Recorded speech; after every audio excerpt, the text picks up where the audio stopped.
पश्चिम बंगाल सरकार ने राज्य के सभी मदरसों का सर्वे कराने के निर्देश जारी कर दिए हैं। सभी डीएम को 5 जुलाई तक विस्तृत रिपोर्ट पेश करने को भी कहा गया है। इस रिपोर्ट में मदरसों की स्थिति, छात्रों की संख्या और शैक्षिक व्यवस्था और बाकी प्रशासनिक जानकारियां शामिल होंगी। सरकार का कहना है कि इस सर्वे का असल मकसद जो है मदरसा शिक्षा को बेहतर बनाना और व्यवस्थाओं को मजबूत करना है। इसी के साथ ही इस सर्वे के जरिए किसी भी प्रकार की अनियमितता या अवैध गतिविधि की पहचान भी की जाएगी और आवश्यक कार्रवाई भी की जाएगी। हालांकि सरकार ने स्पष्ट कर दिया है कि इस प्रक्रिया के चलते किसी मदरसे को बंद नहीं किया जाएगा और छात्रों की पढ़ाई प्रभावित नहीं होगी। मध्य प्रदेश में राज्यसभा चुनाव की बात करें तो तीसरी सीट पर अब बयानों का भारी शोर देखने को मिला है। जीतू पटवारी ने चेतावनी देते हुए कहा कि ईंट का जवाब पत्थर से दिया जाएगा। कांग्रेस से मीनाक्षी नटराजन ही राज्यसभा से जाएंगी और बीजेपी ने इस पर निशाना साधा और कहा कि जीतू पटवारी जो है गुंडागर्दी कर रहे हैं, उनको अपनी मर्यादा में रहना चाहिए। तो वहीं एक तरफ बीजेपी ने अपने नेताओं को सोमवार तक भोपाल में रुकने के निर्देश दिए हैं, तो कैलाश विजयवर्गीय समेत कई बीजेपी नेता तीसरी सीट पर तैयारी के संकेत भी दे चुके हैं और कयास यही है कि बीजेपी तीसरी सीट पर अपने प्रत्याशी को उतार सकती है।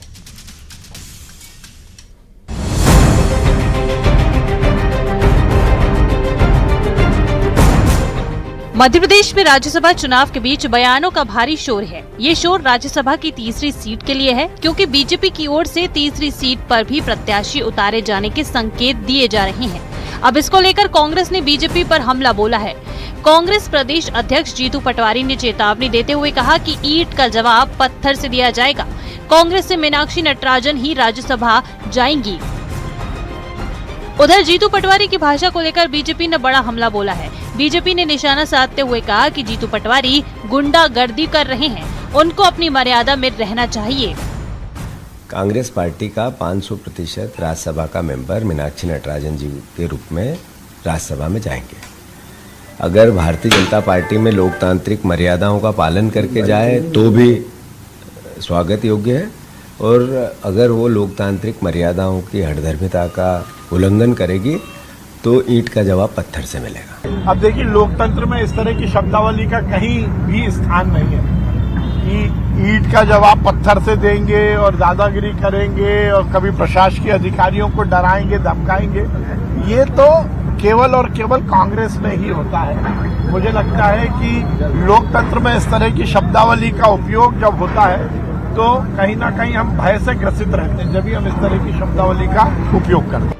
मध्य प्रदेश में राज्यसभा की 3 सीटों पर चुनाव का काउंटडाउन शुरू हो चुका है, लेकिन तीसरी सीट को लेकर सियासी सरगर्मी अपने चरम पर है।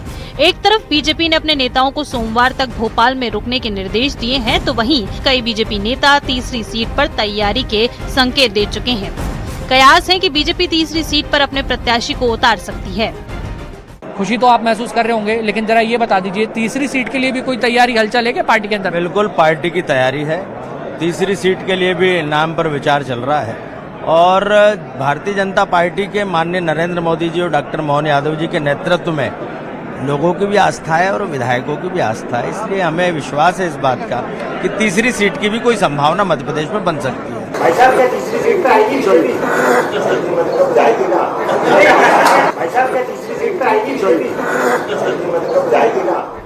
फिलहाल तीसरी सीट कांग्रेस के खाते में ही जाएगी, क्योंकि बीजेपी को इस सीट को जीतने के लिए करीब 10 और विधायकों की जरूरत होगी। ऐसे में जोड़ तोड़ के जो कयास लगाए जा रहे हैं वो सिर्फ बयानों तक सीमित बताए जा रहे हैं। न्यूज़ 18 के लिए ब्यूरो रिपोर्ट। और इस वक्त राज्यसभा चुनाव को लेकर सियासत हाई है, लेकिन चर्चा राज्यसभा की तीसरी सीट पर घमासान देखने को मिल रहा है। और ये घमासान क्यों है वो भी आपको समझाते हैं।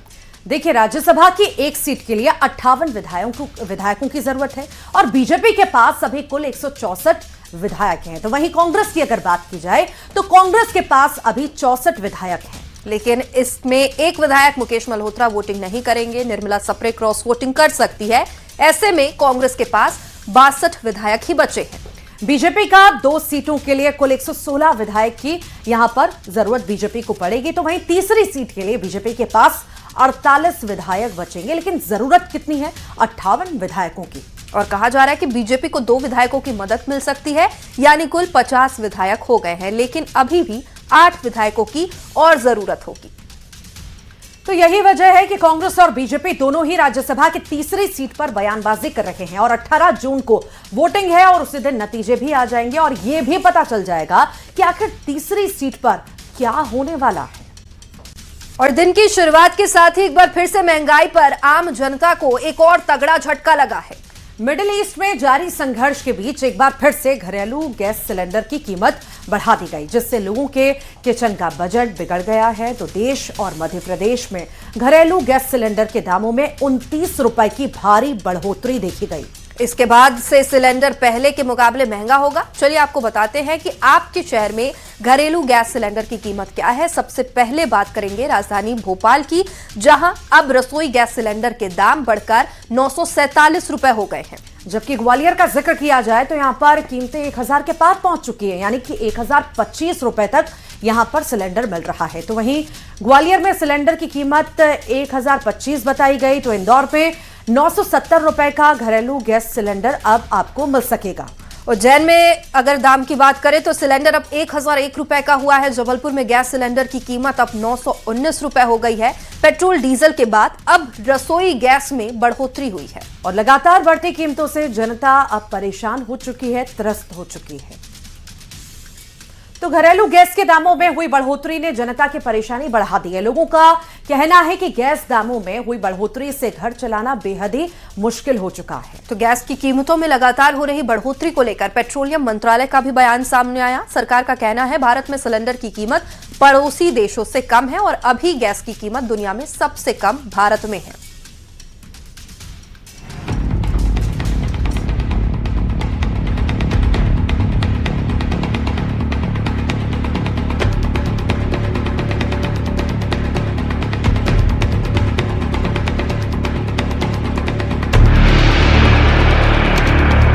देश और प्रदेश में एक बार फिर से आम आदमी को महंगाई का बड़ा झटका लगा है। पेट्रोल और डीजल के रेट पहले ही आसमान छू रहे हैं, वहीं अब गैस के रेट भी लगातार बढ़ रहे हैं, जिससे आम लोगों के किचन का बजट बिगड़ता जा रहा है। घरेलू गैस सिलेंडर के दाम में 29 रुपए की भारी बढ़ोतरी कर दी गई।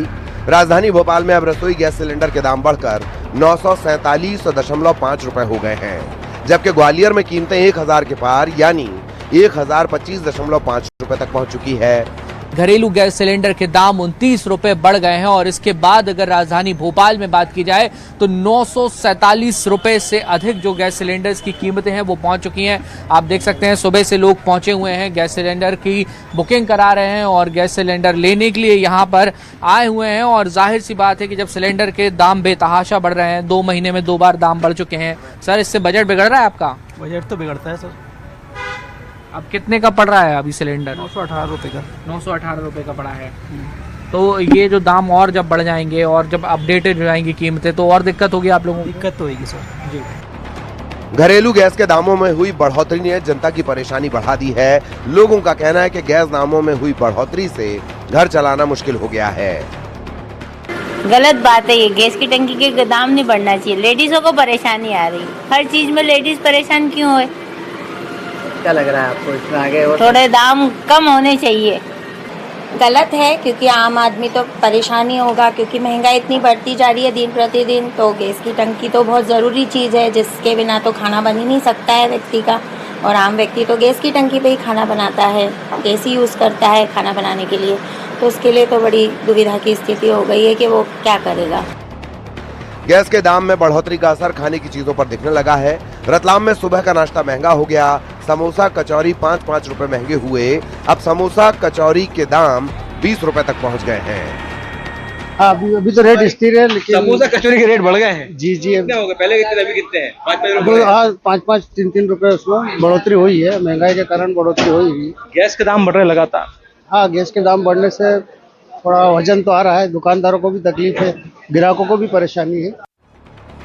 गैस की कीमतों में लगातार हो रही बढ़ोतरी को लेकर पेट्रोलियम मंत्रालय का बयान भी सामने आया है। सरकार का कहना है कि भारत में गैस सिलेंडर की कीमत पड़ोसी देशों से कम है। अभी गैस की कीमत दुनिया में सबसे कम भारत में है। फिलहाल बढ़ती महंगाई के बीच आम आदमी की आस राहत पर टिकी है।